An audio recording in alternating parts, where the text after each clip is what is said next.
Hello and welcome back to Lucky Dice Antiques YouTube channel. I'm Steve and happy you're here to watch my video today. This video is going to be a lot like my first one in that it's just going to be kind of show and tell of things I have found when I've been out thrifting recently. These are things that I will be listing for sale here soon. If you see something you're interested in, let me know. If it's available, maybe we can work something out. I'm not going to talk pricing or anything like that today, just really show and tell.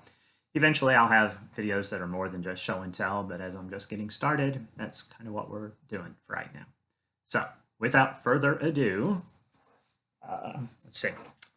I picked this up at Salvation Army, and it's a bar mat for Fireball whiskey, and I think I got it for a good price that I can flip it to that Fireball whiskey fan or that person that's got a man cave at home or maybe even a she shed, and they can use it behind their bar. So next, I'm not going to have to lean over every time to pick things up. I'm doing the things that are on the floor first. This is Take 12, an old board game, and it's not in great shape. As you can see, the box is just not in good shape. Been taped up, and it gets worse on this side. The thing is, the price on this was right. It was free. It's been scribbled on when we open the box. Here's the game inside, which is not bad. It shows some yellow on the dice and stuff for its age. And I don't know what I'll do with it. Like I said, I don't think it has any potential to resell. All kinds of notes and stuff written on the inside of the lid. I may just end up, since I am Lucky Dice Antiques, and I have a big jug of dice right here. That's one of my several jugs of dice that I have. I may just end up cannibalizing this game, taking all the little dice out of there, keeping them, and scrapping the rest. I may also, though, just keep this as a backdrop for taking photos of other things for sale. So, it might look cool. It's not going to look as bad if it's just in the background. So I might do that with it. And similarly, my girlfriend's mom got me the Take 12. She also got me this at the same place. Price was right on both because they were both free at the recycling center, which I mentioned in my last video. Has kind of a swap shop or a swap shelf. People can take things in and leave them there, and things that somebody else might want. Like these people decided to get rid of these games. So this is an old Monopoly game. And the box is in better shape than the other game, but not much. It's taped up there and written on. So again, I don't know that there's any money to be made on this, even with it being free. Again, I mean, I can't blame them. I'm pretty sure I doodled on the inside of game lids when I was a kid, so I see why that's done, or somebody kept score there or did the math to count the money. It is cool, though. It would also make a cool backdrop because the graphics on it obviously show its age and vintage. The board itself, there's that, and then open it up, and I guess I gotta look at it to see. Yeah, I mean, it's not good. It's pretty worn in places, but all the pieces are, well, I don't know if all the houses are there, but the metal pieces are there, and the dice, and I don't want to spill it, but rough shape. But when it's free, I was still happy she got it for me because I'll use it for something. In addition to keeping dice, I used to also keep game pieces, and so I used to pick up games like this all the time at yard sale, take the dice and the game pieces and throw the rest of it away. Or not really throw it away, but I would maybe take it to this place, so somebody could maybe find a use for what I didn't use. But anyway, I lost my train of thought there. I don't know. That's that Monopoly game. So now the next thing I have, so we're moving out of the free store items, I think, and I know we are on this. This is a vase that I bought, and bought it at a Goodwill after watching a bunch of videos from many of the resellers here on YouTube and on Instagram, and seeing a lot of vases. And I know nothing about vases. I know that it's not hard to learn, but it's hard to know without learning what's what in the world of vases. So this one, I don't know. I was like, oh my gosh, that looks like the vases I've seen on the YouTube and Instagram videos from resellers. So I bought it, and we'll see what happens. It's got a spot like right there. It's I don't know what it is. It's not a chip. It's actually a raised spot, and I'm sure another reseller might know what's going on there. It has another one of those right here. I don't know if the camera will focus enough, but it's right above my fingernail there. I can scratch right over it. So it's got a couple of those, but no chips, chiggers, flea bites, whatever term you use to call little things like that. So I don't know. It's 18 inches tall, and yeah, I have no idea if it's worth $10 or $100, but I hope to find out, and obviously I hope it's worth 100. Okay.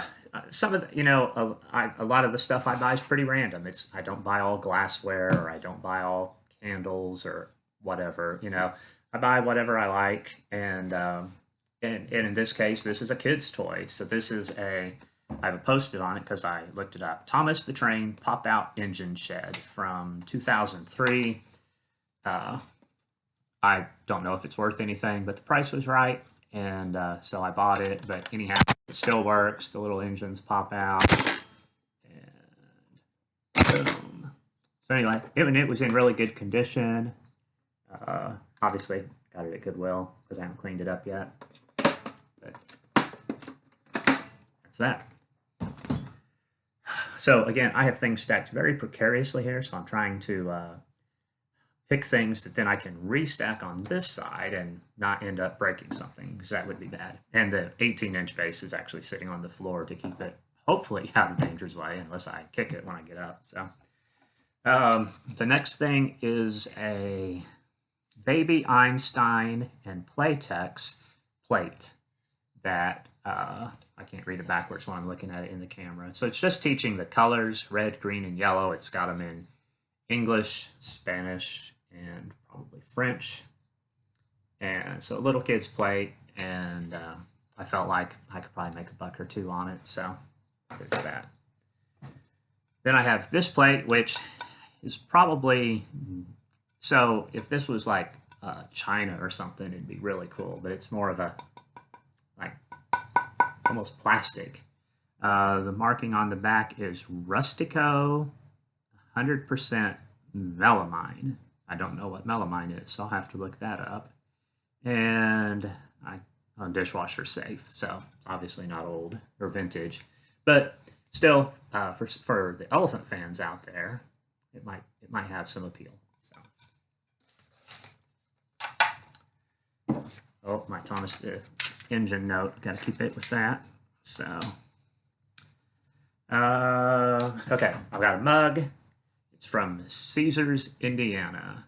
What's it say? Caesars, Indiana Casino Resort. So there's a gambling boat down in New Albany, Indiana. It's changed names many times. It's always stayed within the Caesar family of casinos, but when it first opened, it was Caesars, Indiana, and it's been Horseshoe, then it was something else, and I think it's a Horseshoe again. It's hard to keep up with, but anyway, I couldn't pass up that mug. It's probably not worth a lot because this is the sort of thing that they probably gave away free to people, and probably a lot of people have kept them, so, but I bought it anyway.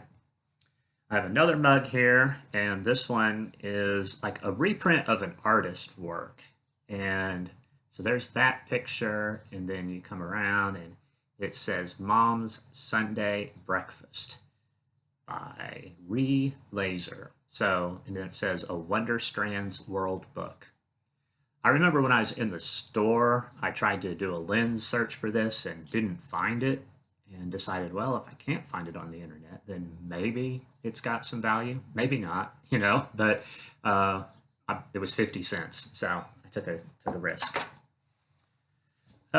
This next thing I actually haven't got recently. I've had this for a while. I pulled this from my personal collection. This is a little plate, and it's naughty. So if you don't like naughty things, this is your chance to look away.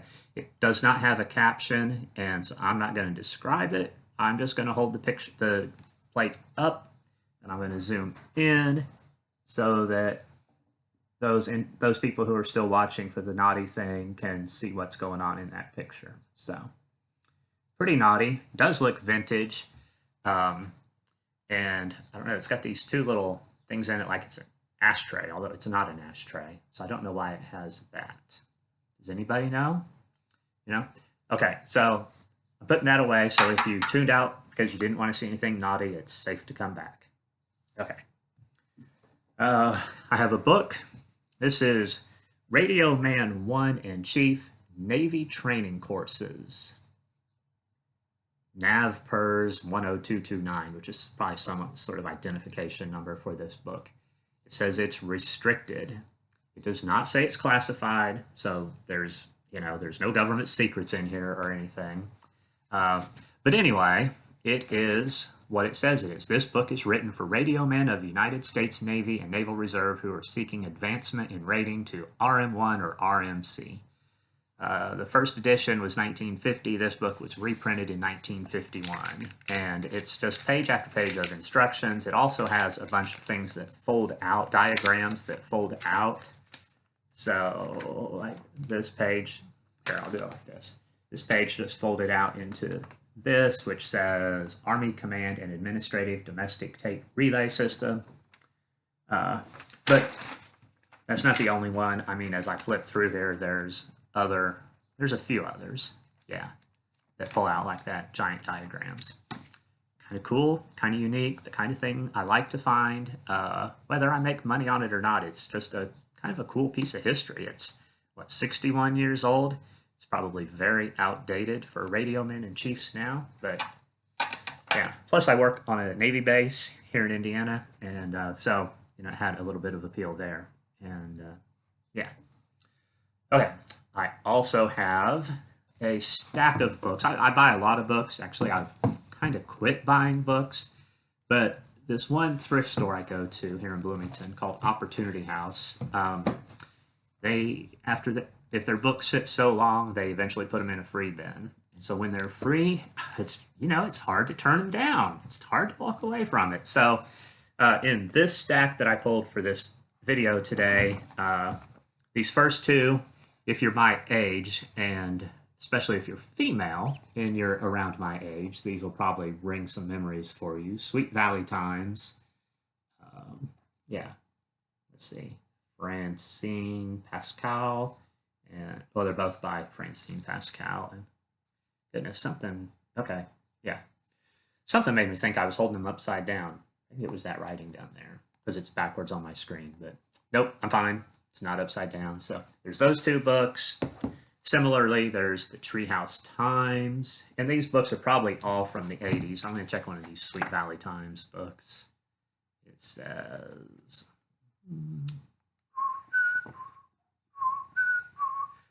91. So late 80s. So I was right. Betty Miles, The Real Me. Pony Pals, I Want a Pony. This book feels like it's probably newer. Scholastic book.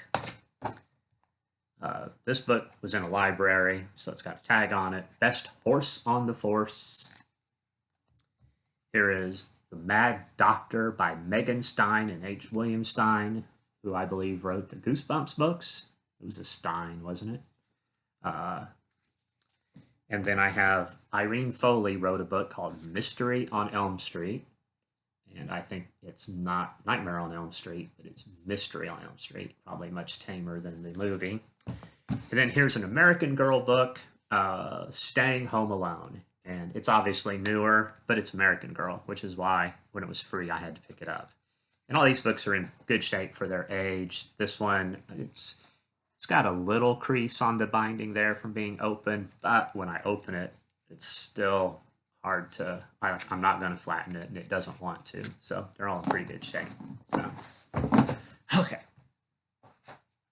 Next, I have an Aladdin thermos. Picked this up at Goodwill, and I don't know, it doesn't have any soup or anything in it. It's empty and smells like Goodwill, not soup. So it is Oh, this is a freezable freezer lid. That's cool. Place lid in ice cube or freezer compartment overnight. So apparently it's not intended for soup, unless it's cold soup. It's more for a beverage or something. But the lid does screw on. It's in great condition. And so there's that Aladdin cooler, or a thermos. Okay. Oh, that's getting precarious. I need to fix this. Crash. No. Okay. A milk glass goblet, I'm guessing. Yeah.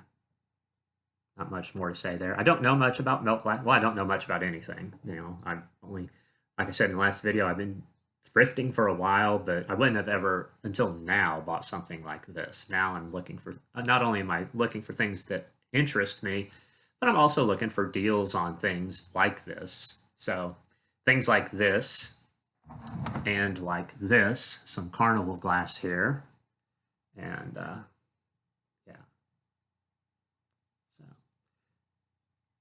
both the milk glass and the carnival, good condition, no chips or chiggers or anything like that. There is a tiny flaw in the glass right here, I guess.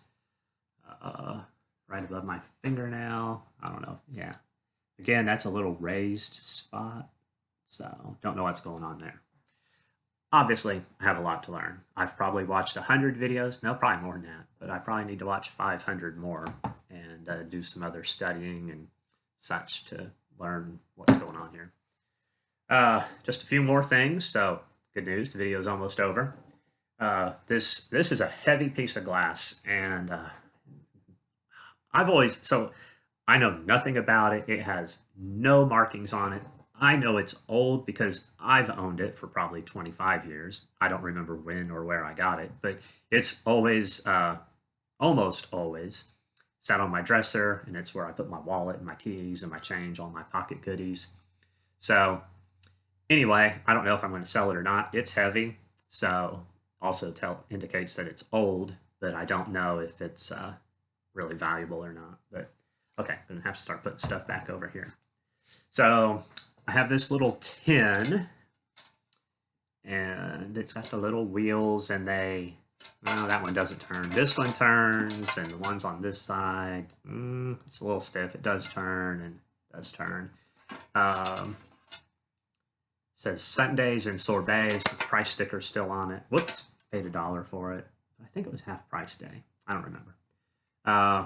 They had 3 of these different but similar, and I bought all 3. So the inside is decent on this.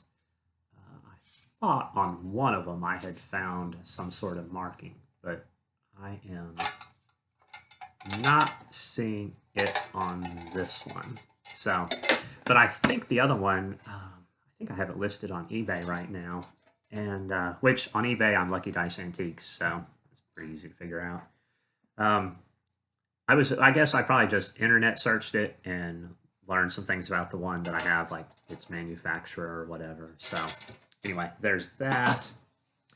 I have a couple of these glasses that are hard to see, and I didn't bring anything dark to put behind them. Let's see, can I use this book? Yeah. So it's got like a little Greek or Trojan soldier on it, and the gold foil or whatever on the glass was in good shape. The stars and the person were in good shape. So I have 2 of those that I got. Actually, I think I have 4. I think I only brought 2 in here to show, but ta-da, there's 2. Okay, 2 more things, and I don't know which one to show first. I wanted to end on a high note, so I think, okay, I've decided. Aren't you glad? So I bought this several years ago, paid $1 at an antique mall, and I have no idea what it is. I didn't buy it because I think it was valuable. I bought it because I was like, what the heck is that? And I don't know. So it comes apart. This lid comes off, and you see it's got 2 pegs in it that line up with the holes in here for it to sit on there, okay? I don't know what the 4 pegs in the middle are for, but I'm going to set the lid aside, and when you take the lid off, this is what you see inside. And this piece comes out the bottom.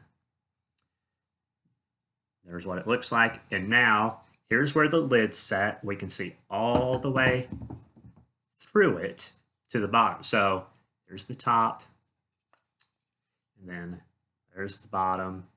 This piece, like I said, came out.